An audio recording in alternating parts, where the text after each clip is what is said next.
Meus irmãos, a paz do Senhor. Abra sua Bíblia no Salmo 19. Estamos na reta final do Salmo. Hoje terminamos o Salmo 19. Semana que vem começaremos a estudar o segundo capítulo do livro Uma Igreja com Propósito. Então, Salmo 19. Paramos na semana passada no versículo 6, né? Versículo 6. Então, hoje começaremos lendo a partir do 7.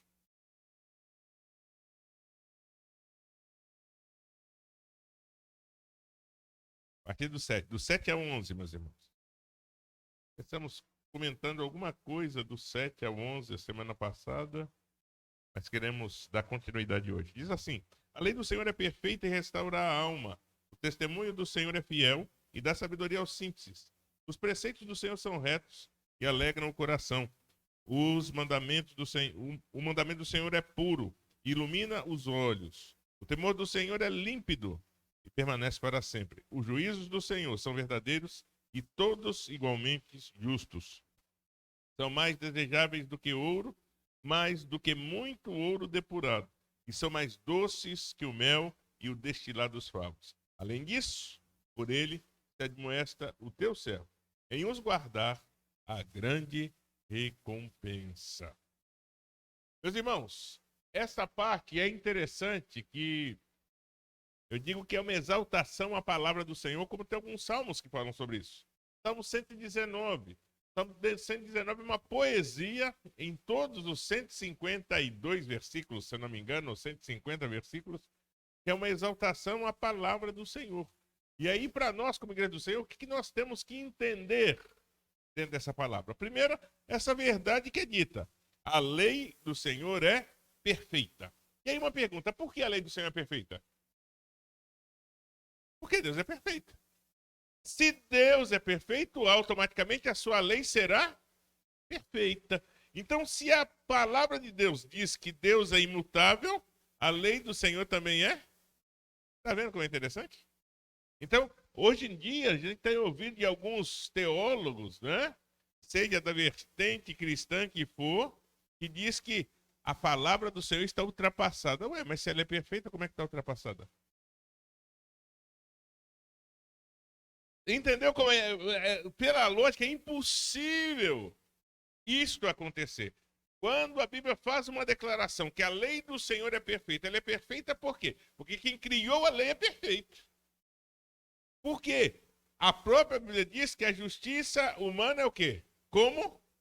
Meus irmãos, imagina. Trapo de imundícia. Um trapo. Nossa irmã Regina, diaconisa Regina Josefa costura. Você consegue costurar em trapo, diaconisa Regina? Agora, imagina trapo de imundícia. O que mais se aproxima desse texto?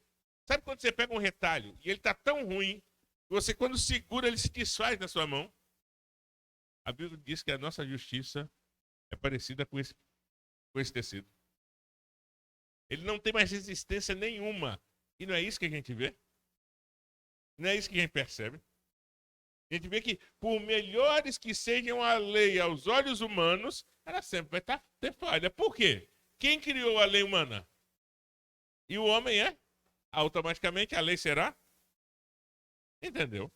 Então, quando no Salmo 19 diz que a lei do Senhor é perfeita, está dizendo que é perfeita porque o Deus que a criou é perfeito. Agora, primeiro objetivo dessa lei, ela restaura a alma.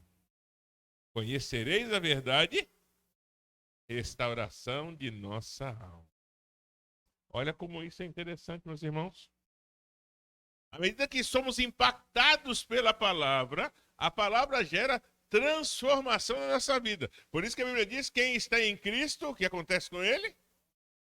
As coisas velhas, tudo se fez restauração de alma. Então veja que à medida que somos impactados pela palavra, e o Senhor vai trazendo transformação em nossas vidas, Ele vai restaurando a nossa alma. Isso, teologicamente falando, é o processo de justificação. Ele começa com uma declaração: Deus nos declara justos, e desse processo surge um outro processo que é o de santificação. Só que o processo de santificação é dividido em duas pernas. Ele é um ato declaratório de Deus. Deus nos declara santos. Mas ele também é um processo. Eu tenho que andar em santidade com Deus. Então Deus me declara santo e eu tenho que andar com Deus. Andar com Deus é o quê, meus irmãos? Aí todo crente fala assim, fugir do pecado. É verdade, mas é só fugir do pecado?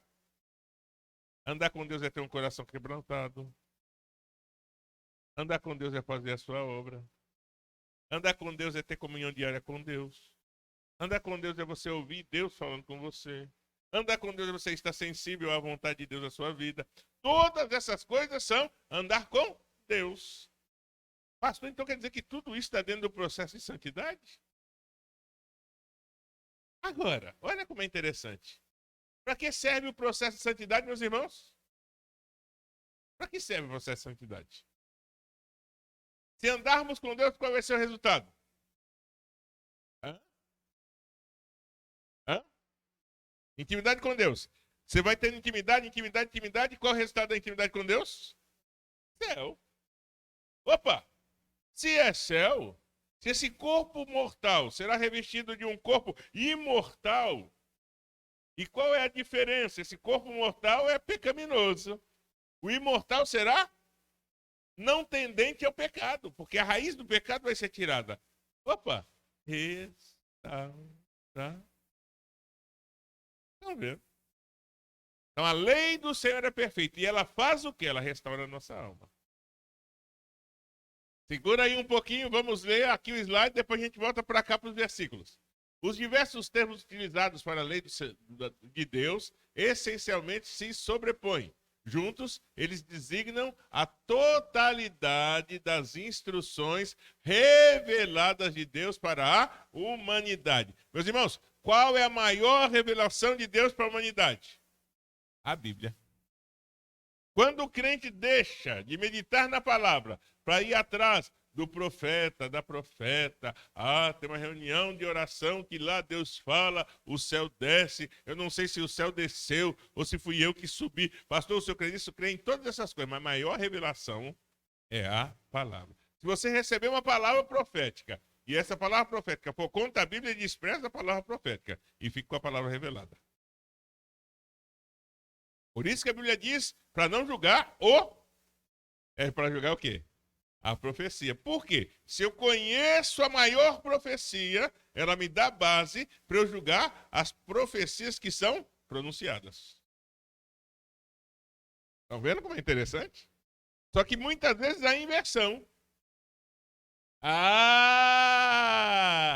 Aí a pessoa começa a julgar o profeta. Isso é, aquele é, aquela é. Tudo está errado. Exatamente. Quem vai tratar com o profeta é Deus. E se o profeta falou alguma coisa que não é de Deus, Deus vai cobrar dele. Não temos o direito de cobrar nada de ninguém. Você vê como é interessante? Por quê? Porque se eu cobro alguma coisa, estou julgando. Só pode julgar quem é perfeito. Quem aqui é perfeito para julgar? Só Deus pode julgar.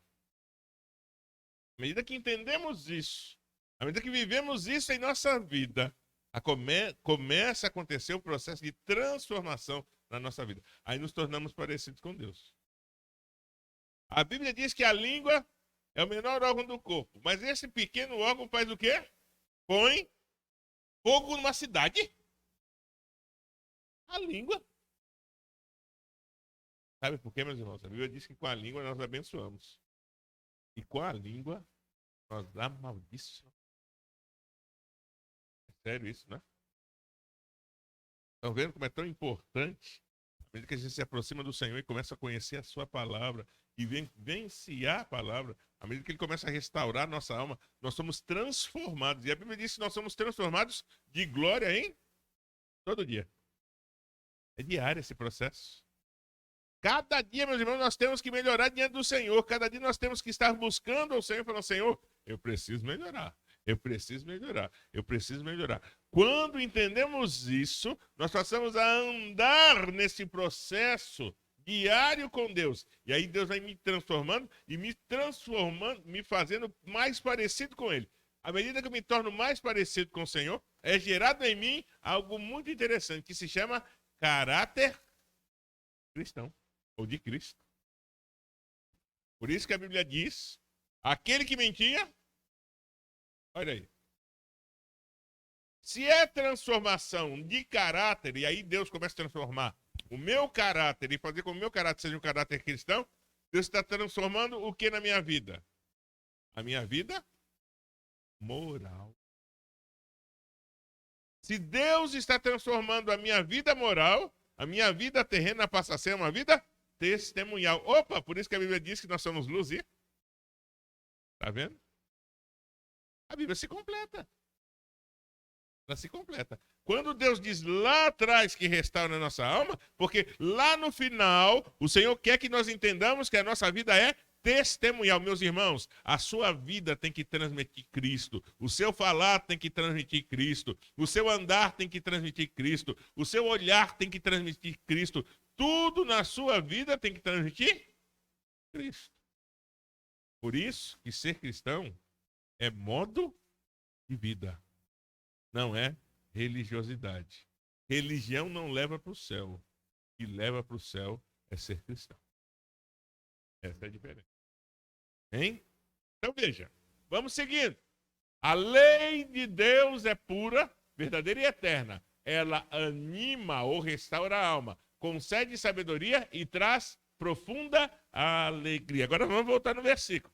Olha só, estamos só no 7 ainda. O testemunho do Senhor, de quem é o testemunho? Quem está acordado, diga amém. Abra sua Bíblia no Salmo 19, versículo 7. Diz assim, o testemunho de quem? Opa, alguns já acordaram. Novamente, o testemunho de quem? Agora quase 90% acordou. Pela última vez, testemunho de quem? É o que o testemunho do Senhor? Só pode ser. Por quê? Se Deus é fiel, o testemunho dele vai ser infiel? Tem como? É impossível, meus irmãos. É impossível. Por isso que algumas coisas dentro da igreja contemporânea me assustam. Algumas mensagens. Quando eu vejo algumas pessoas pregando e dizendo, ah, Deus se enganou. Tem como Deus se enganar? Quem é que se engana? Claro, por quê? Quem é falho. Só pode se enganar quem é falho. Oi?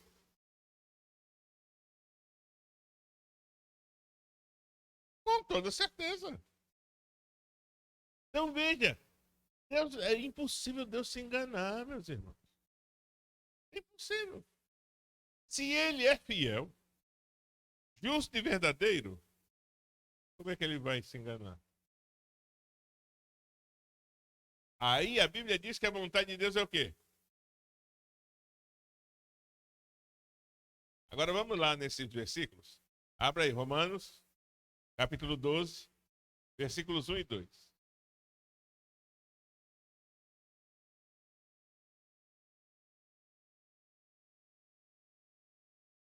Paulo faz uma conclamação à igreja, dizendo o seguinte: rogo-vos, pois irmãos, pelas misericórdias de Deus, que apresenteis. Quem tem que apresentar? Eu. Apresentar o quê? O vosso corpo por sacrifício vivo, santo e agradável a Deus, e é o vosso culto racional. O meu culto diante do Senhor tem que ser um culto consciente. Repita comigo, o meu culto diante do Senhor tem que ser um culto consciente. Porque só por meio da nossa consciência Deus recebe a nossa adoração. Já tinham pensado nisso? Por que a Bíblia diz que os loucos pertencem ao Senhor? Porque eles não têm consciência. Então pertence ao Senhor. Deus não vai cobrar deles algo de consciência se eles não chegaram a ter consciência. Então, pastor, quer dizer que os loucos, o louco, porque tem loucura que é demônio e tem loucura que é estado de saúde. A loucura, estado de saúde, a pessoa permanece o tempo todo no tempo da inocência. Pastor, mas tem 50 anos e tem problema de debilidade mental. Está no estado da inocência. Tem 50 com cabeça de 6. Tem como julgar a consciência de uma pessoa dessa? A esses Deus diz, esses pertencem a ele. O tanto que se acontecer alguma coisa, por exemplo, algum acidente com uma pessoa dessa, a justiça não culpa. Por quê? Não tem. Agora, quando a loucura é demônio, o que faz? O que se faz, meus irmãos, quando a loucura é demônio? Expulsa. Aí volta à normalidade. Entenderam a diferença? Seguindo em Romanos. Olha só. Eu disse que ser cristão é modo de vida. E não vos conformeis com este. Tem uma tradução mais antiga que diz. Eu gosto disso. Eu gosto dessa tradução. E não vos conformeis com este mundo. Por quê? Está dizendo que nós não podemos concordar com o sistema mundano. Deus nos chamou, se é para ser luz e sal, Deus nos chamou para fazermos a diferença na terra. A diferença que temos que fazer, meus irmãos, é agora. É agora. Ah, pastor, mas olha, se eu me posicionar, as pessoas da empresa vão ficar rindo da minha cara. Se afasta dessas pessoas. O poder da decisão está na sua mão. Ah, mas pastor, se eu me afastar, eu vou perder amigos. Perca. E Deus vai te dar a companhia de homem e mulher de Deus. Opa, Diaconisa Regina? Sim.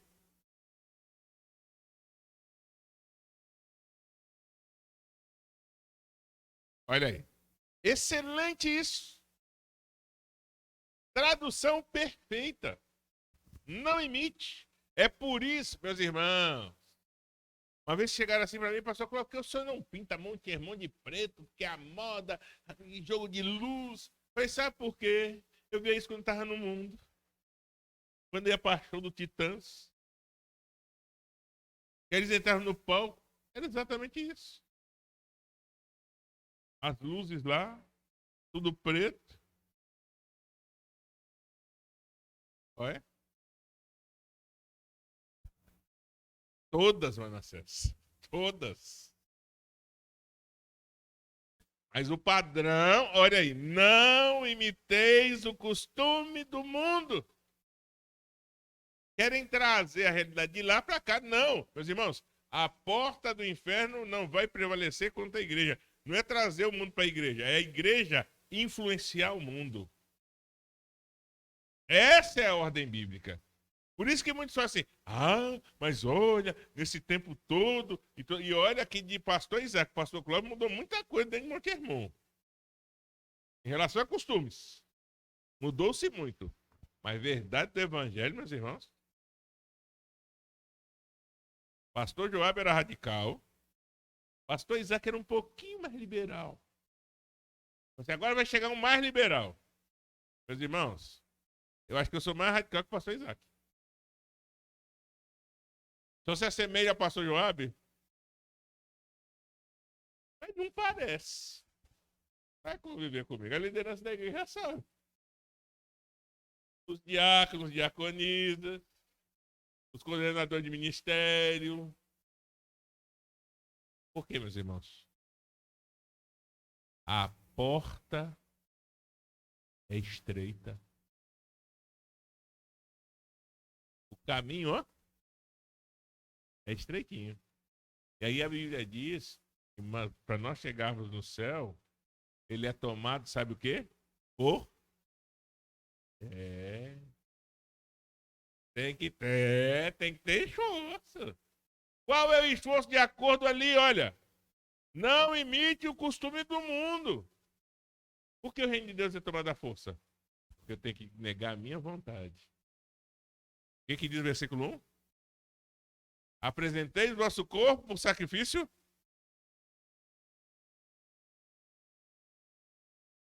Eu tenho que abrir mão da minha vontade, para que a vontade de Deus seja estabelecida na minha vida. Aí é tomado por esforço. Aí eu não vou me moldar ao padrão mundano. Qual vai ser o resultado quando eu não me moldo no padrão humano?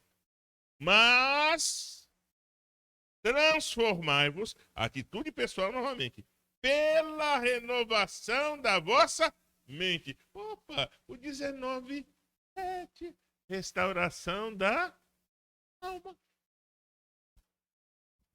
Estão vendo? Para que experimenteis. À medida que eu tenho uma mente renovada no Senhor, eu experimento, eu vivencio a vontade de Deus, que é boa, que é agradável e é perfeita. Está vendo como vida cristã é vivencial?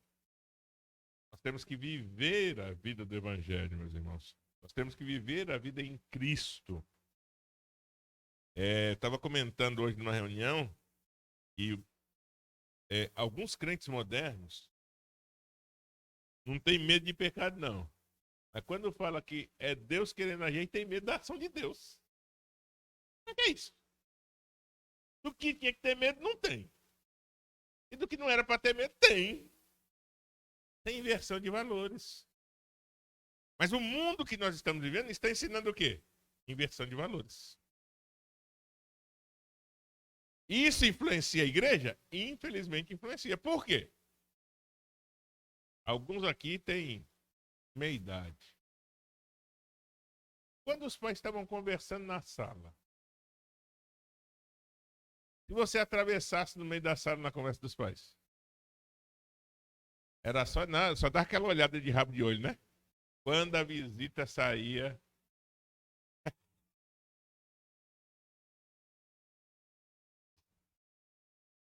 E hoje em dia?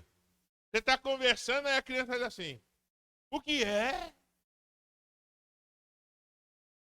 E é o quê? Inversão de valores. Inversão de valores. Aí algumas pessoas chegando, Deus, o senhor tem que fazer. Quem é que tem que fazer o quê? Ah! Aí. Quando eu cheguei aqui em Monte Hermon, primeiros dias, escola dominical, subi para ver o Ministério Infantil. Ah, crianças pintando, brincando de rodinha. Falei, já teve aula? Não, pastor. A aula é isso. Não, tá errado. Ensina a criança. Ensina a criança. Muitos daqui de vocês nasceram, os pais foram crentes. Chegava na igreja, domingo, o que fazia à tarde? Vai dormir. Por quê? E tinha cultinho à noite? E encostasse no ombro para dormir. Olha, o beliscão na perna.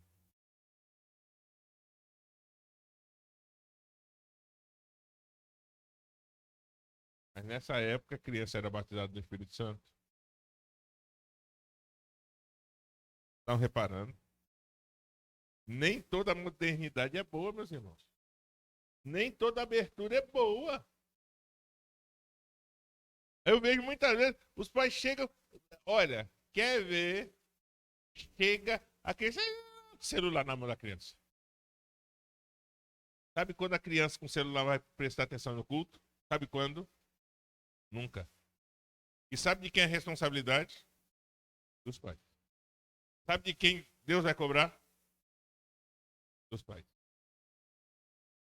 Ensina a criança no caminho que deve andar. Pastor, esse negócio é pesado. É. O reino do céu é tomado por Senhor não disse que seria leve, não. É nem fácil. Não disse, não. Então é hora, meus irmãos, de posicionarmos. Aí, vamos ser glorificados. Por isso que o testemunho do Senhor é fiel.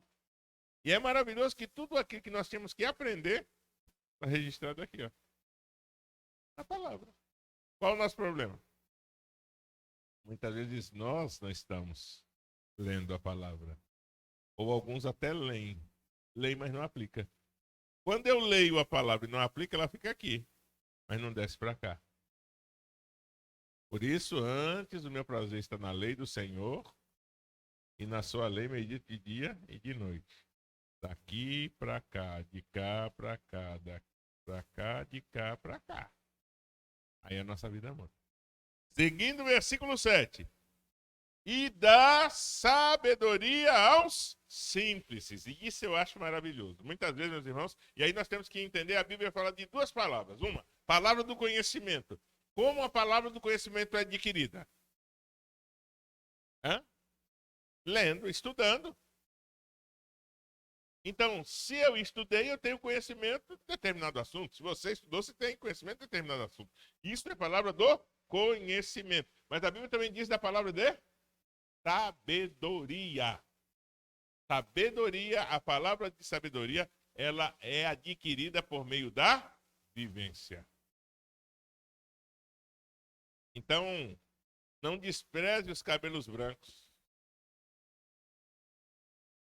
Ah, mas na nossa cultura, o idoso e a idosa, senta e veja quanta sabedoria foi adquirida no decorrer da vida. Veja como é interessante. O Covid chegou e ensinou o que o Covid? Opa, só lavar a mão? E higienizar. Quem morou com vó e com avô, ou quando ia de férias para casa do avô e da avó, chegava lá, você chegava da rua, o que os avós falavam? Tira a roupa aí e vai direto para o... Por que antigamente os banheiros das casas eram do lado de fora da casa? Antes de entrar na casa, você tomava banho. Não era desse jeito? Lembra? Tinha a casa e o banheiro era fora. O ruim era quando dava vontade de ir no banheiro na madrugada, né? Tudo escuro ou chovendo. Era uma peleja. Mas não era desse jeito? Por quê? Você passou o dia todinho na rua. Quando chegava, você já tirava a roupa, tinha o cesto de roupa suja, toalhinha, banheiro, tomava banho, depois você já entrava em casa limpo. Não era desse jeito? Para ir almoçar, vai lavar as...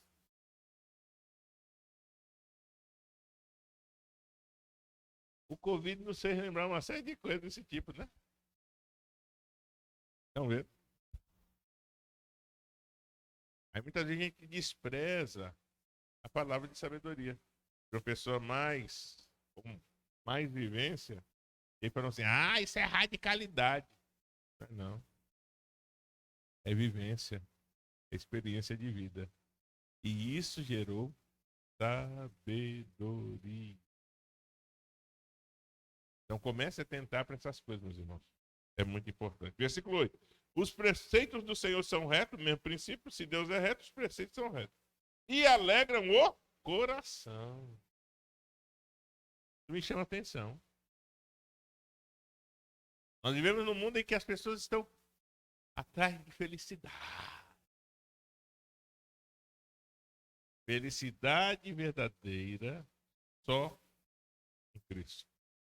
Alegria verdadeira só em Cristo. Por quê? Porque a Bíblia diz que na presença de Deus há plenitude de alegria. Está nele. Está nele. Pastor, vai ter luta? Vai. Vai ter desilusão? Vai. As coisas no mundo, meus irmãos, entenda uma coisa. Enquanto nós estivermos vivos, estaremos passando, estamos sujeitos a todas essas coisas. Mas, a alegria vem direto do trono para o nosso coração. independente das circunstâncias. Essa é a diferença. Agora a gente descobre isso como? À medida que eu estou meditando na palavra do Senhor. Porque os preceitos do Senhor são certos. Está vendo o prejuízo que o crente que não lê Bíblia tem?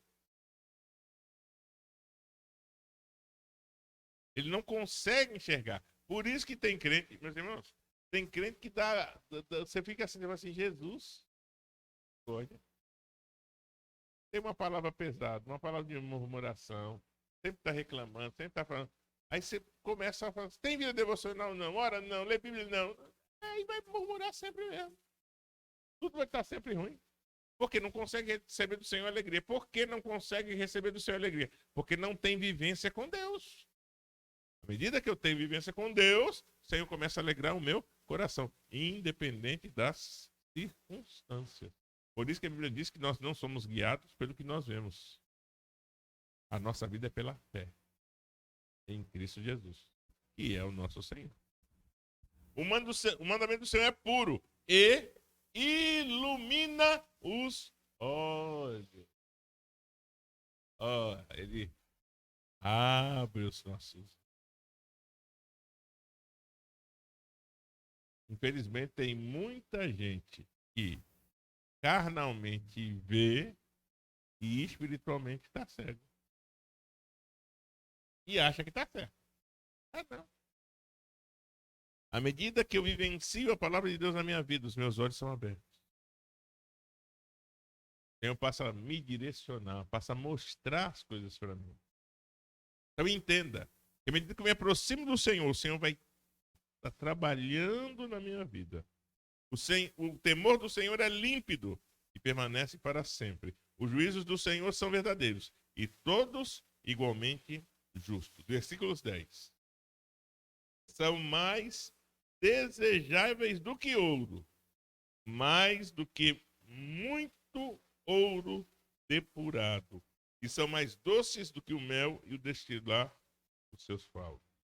Além disso, por eles, preceitos do Senhor, admoestam, adverte, orienta, deu certo em os guardar a grande recompensa.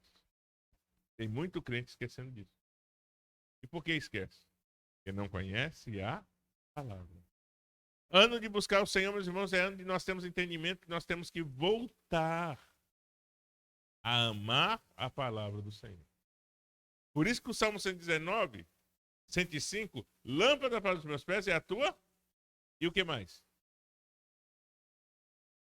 Tem crente que está esquecendo isso. Que acha, não? Mas olha, eu escuto o hino o dia todo, glória a Deus. Mas além de escutar o hino o dia todo, você tem que ler a palavra. Por quê? O louvor te leva à adoração. A palavra te leva à conscientização. Junta os dois, que coisa linda. Se tem conscientização e tem adoração, tem vida com Deus. Então não pode só, né? Mas eu louvo o dia todo. Aleluia por isso. Continue louvando, mas acrescente aí, além do louvor, a palavra. À medida que eu louvo e dei a palavra, vai gerar em mim a vontade de orar. Por quê? Porque eu vou ver na palavra algumas promessas que tem para mim. E isso vai fazer com que eu ore. E aí eu vou aprender uma coisa, meus irmãos. Vou começar a orar a palavra. Oração que traz resultado é oração fundamentada na palavra. Agora, como é que o crente vai orar a palavra se não conhece a palavra? Aí eu vou fazer uma pergunta à igreja que eu fiz no seminário, segunda-feira, quando eu estava dando uma aula lá. Se você vai a um cardiologista, tá? E ele fala assim, olha, sou cardiologista, mas não acabei meu curso de medicina, não. Na hora da residência médica eu não fiz. Você vai para esse cardiologista outra vez? Por quê? É quase médico, mas não dá certo.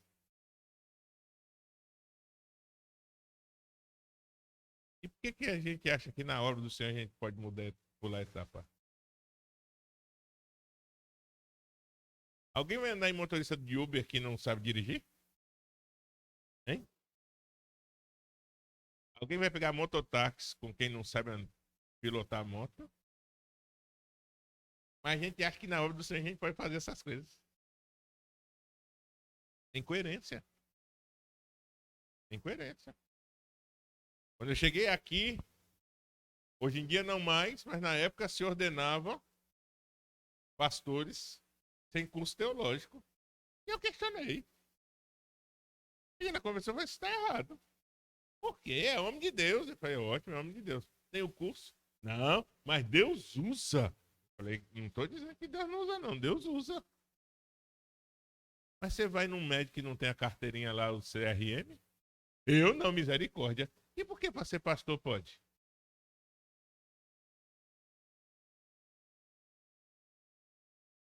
Estão vendo? Aí para muitos o pastor Clóvis é radical. A Bíblia diz.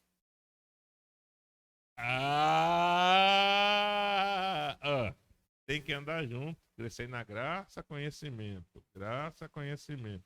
Graça, conhecimento. Deus usa homens e mulheres de Deus. Não estou negando isso. Mas para estar à frente de um povo, tem que ter preparo. Tem que ter preparo. Porque se não fosse assim, você iria no. Né? Lembra do tempo do dentista prático? Alguns devem ter alcançado aqui o dentista prático. O dentista prático arrancava o dente e não tinha curso. Aí a pessoa ia lá, ele com o buticão, pegava lá, toque, tirava. Hemorragia. Aí a pessoa tinha que ser socorrida. O que foi não? Fui ali num dentista prático. Aí o Conselho Regional de Odontologia saiu fechando todos os consultórios de dentista prático. Por quê?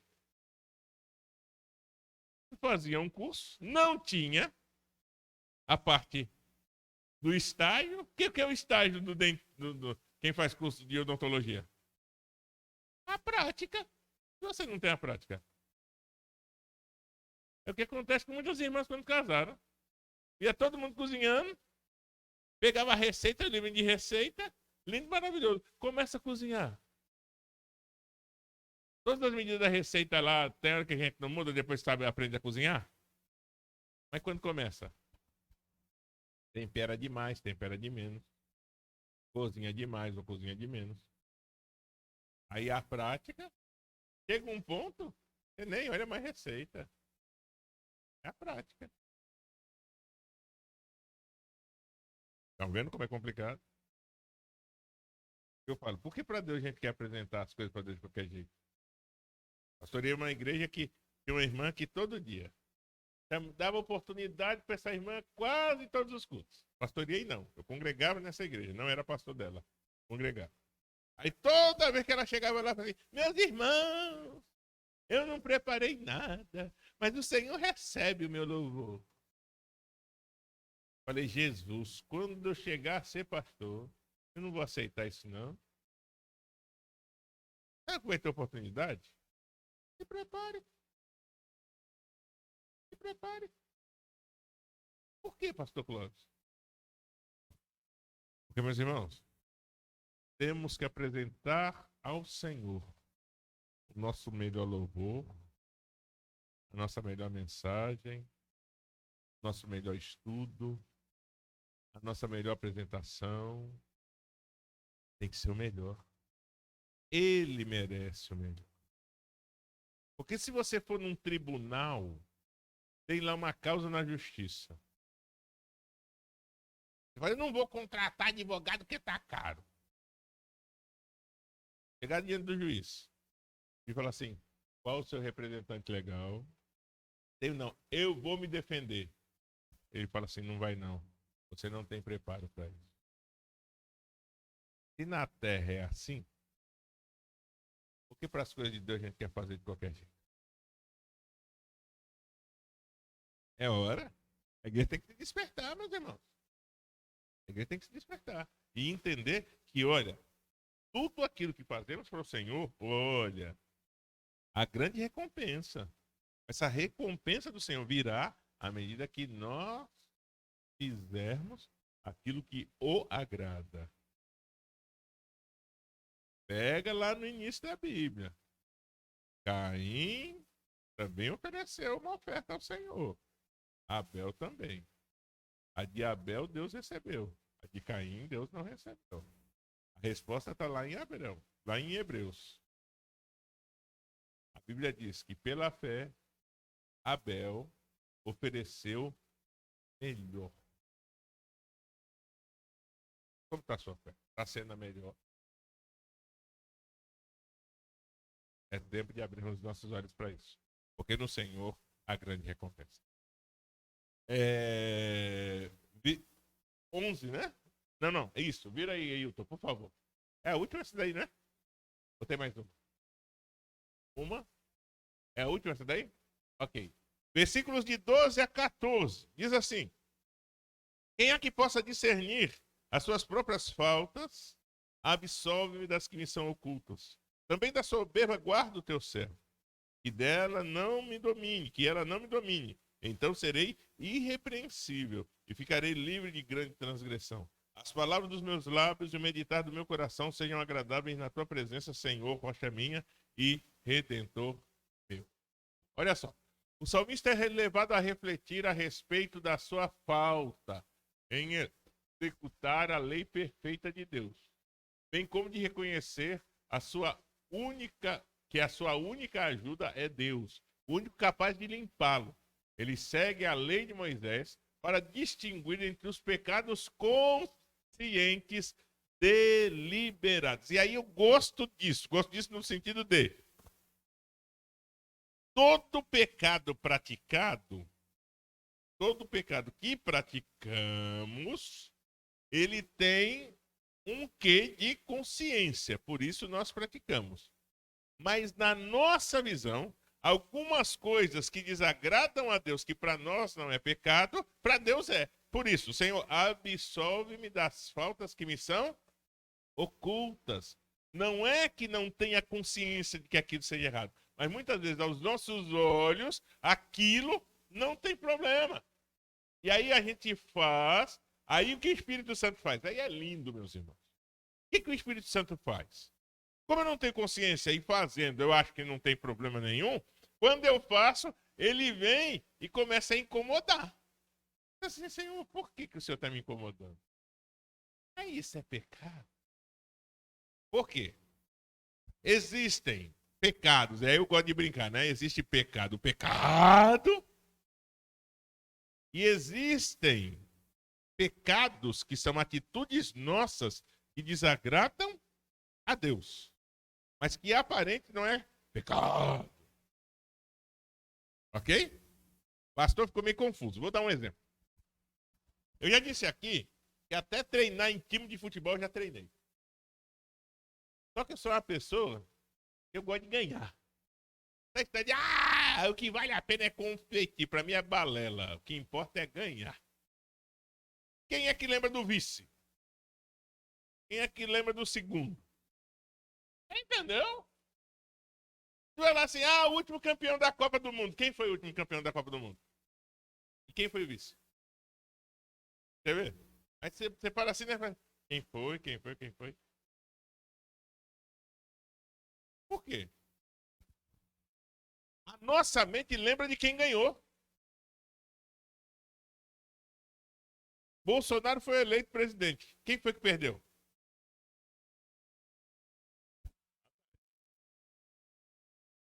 Vai ver? Falou de futebol, aí da Croácia. O Nassar ficou calado. Falou de política, Haddad. Ele tava aqui assim, meu Deus, quem é? É tendência natural da nossa mente. A gente lembra de quem ganha. Então o que acontece? Saía, meus irmãos, já era pastor de igreja. Acabava o culto, entrava, trocava de roupa e ia jogar bola. De uma confusão do tamanho do mundo. Não briguei com ninguém. Mas aí cheguei em casa, é incomodação. Senhor, mas jogar bola não é pecado. Não é. Mas a minha atitude ao jogar bola podia se tornar pecado. Porque você jogando, você está perdendo, o coração fica alegre, o coração fica em paz. Não é? Não, não é verdade? E é típico de quem gosta de ganhar, meus irmãos. Se o time tá perdendo, a pessoa vai passar, tu vai rapelar mesmo. E é pastor, olha o testemunho. Ainda insistir. Aí Deus falou, você não vai parar, não? Senhor, para eu manter a forma. Deus me deu um probleminha aqui nos dois joelhos. Na cartilagem do joelho, é gasta. Se eu jogar a bola, o joelho incha. Tanto remédio, nunca mais joguei bola. Pode ter acampamento, pode ter o que for. Não jogo bola. Por quê? Porque se eu jogar, vai afetar. Entenderam? Mas aparentemente era um pecado. Não. Mas ó, aquilo que operaria no meu coração geraria um pecado. Absolve-me das faltas que me são ocultas. Ok? Vira aí, Ailton, por favor. Ele segue a lei de Moisés para distinguir entre os pecados conscientes deliberados e os não conscientes ocultos. Ok? Se eu falar assim, mentira é pecado? Embriagar é pecado? Prostituir é pecado? Adulterar? Pecados conscientes, deliberados. Você já sabe.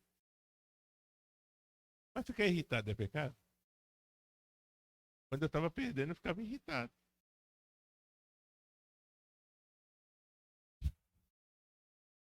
Né? Ah, sai. Sai. Eu me lembro que em Brasília teve um torneio de futebol e estávamos jogando e foi para a final a nossa igreja com outra igreja. E meus irmãos, a outra igreja, o nosso time era melhor. Então a outra igreja entrou para bater na gente.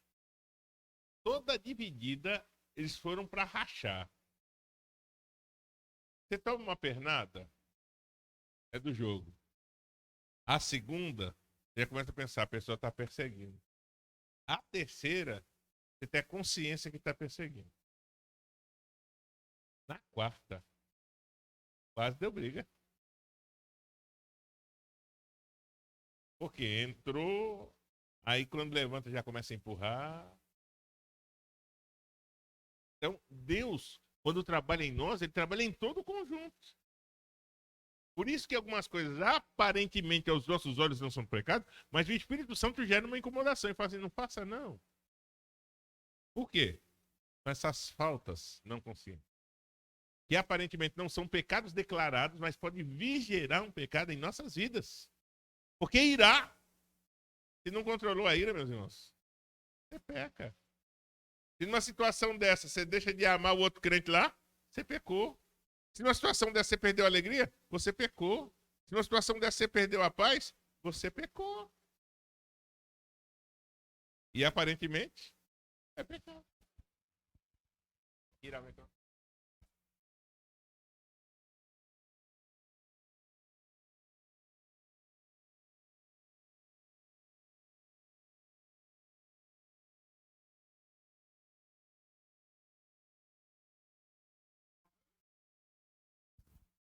Até quando eu assumi que a crente chateado, aborrecido, magoado contra o crente. Meu Deus do céu, tudo isso. Aí quando eu cheguei um tempinho depois, até pastor falando, não, olha, tira essa palavra do vocabulário de Monte Hermon. Não quero gincana em Monte Hermon. E quando eu assumi, teve alguma gincana aqui? E enquanto eu for pastor daqui, ó, gincana aqui não tem nada. Porque tem um bocado de crente aqui que é igual o pastor Clóvis. Não gosta de perder. Mas o objetivo não era a construção, era. Mas gerou uma disputa. Aí os crentes começaram na graça, no final quase saíram da graça. Estão vendo? Absolve-me das faltas que me são ocultas. Enquanto aceita a responsabilidade por ambos. Veja números, leiam em casa, tá? Números 15, de 27 a 36.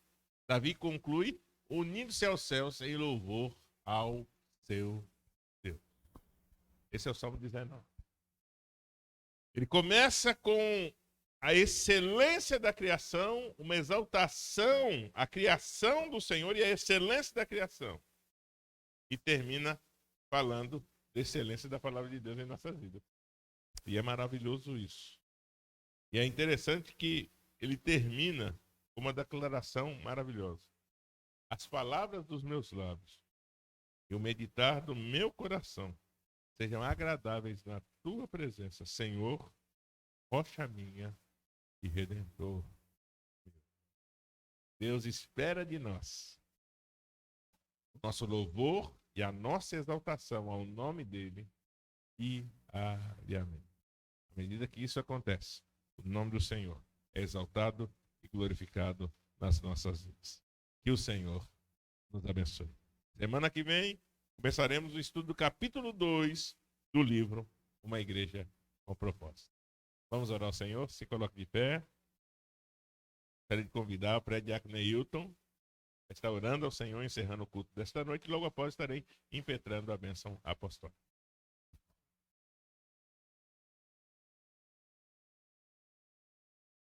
Oremos. Grandioso Deus, eterno Pai, Deus maravilhoso e poderoso, louvado e engrandecido é teu santo nome, Senhor. Sabemos, ó Pai, que o Senhor se faz presente no nosso meio, ó Pai, que o Espírito Santo está se movendo em nossos corações, ó Deus, para que a cada dia possamos entender e meditar na tua palavra, Senhor. Ajuda-nos, ó Pai, a cada dia que nós estejamos, onde quer que nós estejamos, ó Deus, possamos se sentir, ó Deus, e sermos sal e luz deste mundo, ó Pai, para que aqueles que estão necessitados, Senhor, possam também sentir a tua presença, Senhor, quando a gente começar a falar com eles, ó Pai. Então nos ajuda, Espírito Santo, a medir as palavras, Senhor, onde quer que nós estejamos, possamos dar testemunho também, através de nossas vidas, Senhor. Não só dentro de nossas casas, ó Pai, mas também com nossos vizinhos, Senhor, nossos colegas de trabalho, ou também nossos colegas de escola, ó Deus, onde quer que nós estejamos, ó Pai, possamos transmitir o teu amor, a tua paz espiritual, Senhor, para que eles possam conhecer, Senhor, a Ti e teu Espírito Santo também, ó Pai. Ó Senhor, obrigado, ó Pai, por um dia maravilhoso de Tua presença e pela força que o Senhor nos concede estarmos aqui nessa noite, ó Pai, para juntos aprender um pouco mais da Tua palavra. Ajuda-nos, ó Deus, a meditar ainda mais na Tua Santa Escritura, Senhor, para que possamos ter um nível de profundidade e intimidade contigo, ó Deus, e possamos a cada dia, Senhor, buscar a Ti mais e mais. Escuta nossas orações, ó Deus, seja com cada um de nós. Dá uma noite de paz e um sono repousador em Tua presença. Leva-nos, Pai, para os nossos lares e em nome de Jesus nós pedimos e agradecemos. Amém. Estenda suas mãos e a graça do nosso Senhor e Salvador Jesus Cristo, que o amor de Deus, nosso Pai, e as eternas consolações do Espírito Santo do Senhor tenham sobre todos nós, seja agora e para todos sempre. Amém e amém. Vamos todos na paz do Senhor.